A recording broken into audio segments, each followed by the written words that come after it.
xibaar yu wér te wóor ca tàng ba abonnez-vous pour ngeen di mën di jot suñuy vidéo.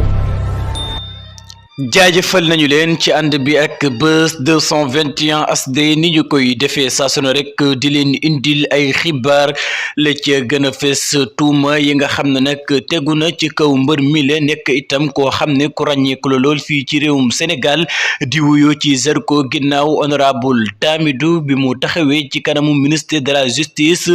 foofii ca pencum ndawi réew ma daal dinay tudd aw turam di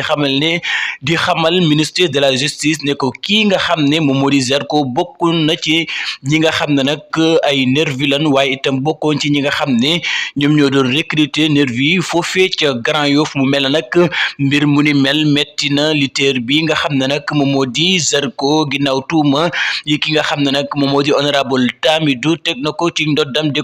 xamal ministre de la justice ne ko moom Zarko mile bokk na ci nervi waaye itam daan wàcc ci li nga xam ne nag moom moo di terrain bi yor li nga xam ne nag moom moo di seeni pistolet ci boobee jamono nag am na ci koo xam ne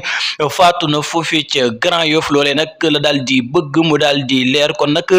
ginnaaw bi honorable Tamidou waxee loolee ci kanamu ministre de la justice waaye itam ci kanamu ndawi pencum ndawi réew mu Sénégal moom Zarko ni ki tey ji gis nañu ko mu def ab live ca li nga xam ne nag moom moo di TikTok ba di daal di weddi mbir mu ne mel ba mu set wicci waral nag mu daal di xamle ne nag danañu daal di dugal li nga xam ne nag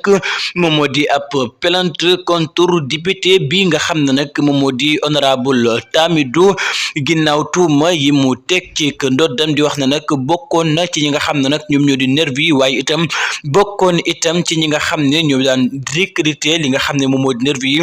ana boobu lépp plainte fan lay daal di mujj Zarko annoncé na ne dana daal di porter plainte kookee nga xam ne nag